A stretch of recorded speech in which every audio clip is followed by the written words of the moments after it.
To others, that may sound just like a vanity project. It's not. It is so consequential to the future of the Commonwealth, and I don't say that lightly.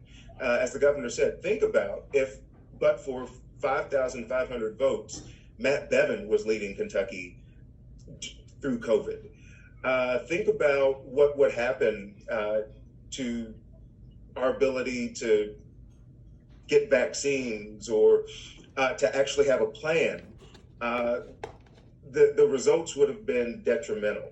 And so as we're doing all of this party building, understand that it is more than just politics. It is life and death. It is the future of our Commonwealth versus the past. The Republicans are really clinging to a past that frankly never existed, but in their mind on Earth 2, it did.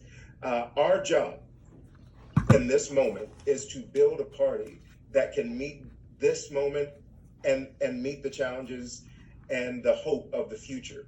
And that's why we're doing this. This is why precinct convention matters and elections matter. Our county and LD conventions matter. Our state convention matters. And the work that we do in all 120 counties, all 120 county parties, the work that we do collectively, individually, it all is leading up to taking back seats next year in the House, in the Senate.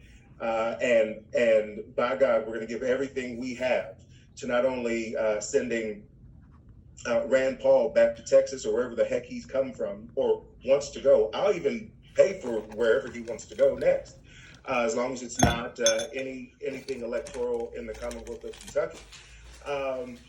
And, you know, across the Commonwealth, we have members of the 5 members of the 6 House of Representatives delegation who consistently are voting against their people, the well-being of their people, simply because Joe Biden has been the one to propose the American Rescue Plan, the American Families Plan, an infrastructure plan that not only is the right thing to do for our infrastructure that is almost a century old, but also puts people back to work.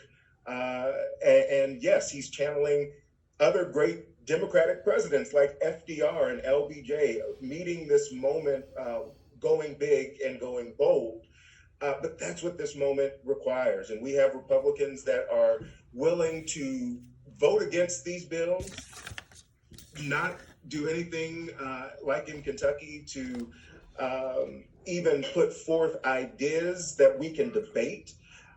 You know, their answer to everything is just no, or just reopen and let the chips fall where they may. Everything is on the line, and we have an opportunity not only to rebuild this party in a way that is lasting, but to come out swinging in 22, re-elect this governor and lieutenant governor in 23, as well as a much needed slate of Democrats to retake the reins of the Attorney General's office, of the Ag Commissioner's office, of the Treasurer's office, of the Secretary of State's office, of the Auditor's office.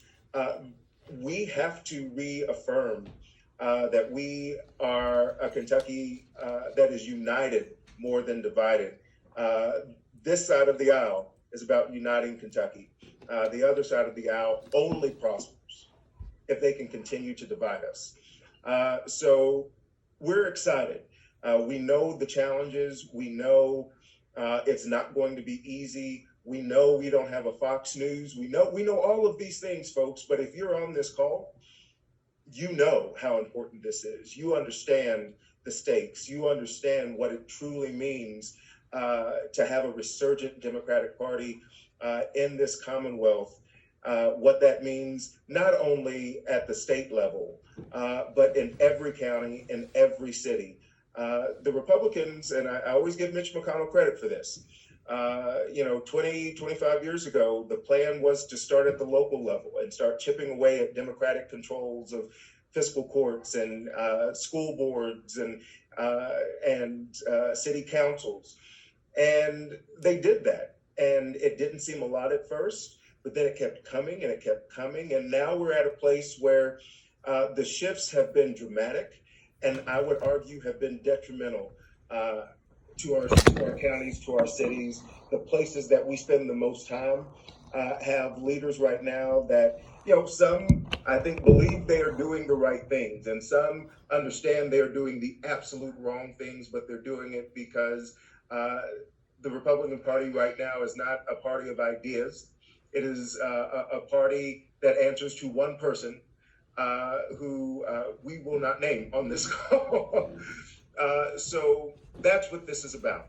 And everything that we do gets us closer to those electoral successes, and then we can convert those electoral successes into policy successes that will continue to move this Commonwealth forward, continue to double down, frankly, on democratic values that extend dignity to every single person, no matter where you come from, no matter where you live, no matter the color of your skin, your sexual orientation, whatever. That is something that we hold dear as Democrats. And if we don't fight for that, if we don't fight for that dignity of humanity, there is a party that is dedicated to just eradicating it. We cannot let that happen. So with that, it is my duty to officially call the county and LD conventions to order. And so I am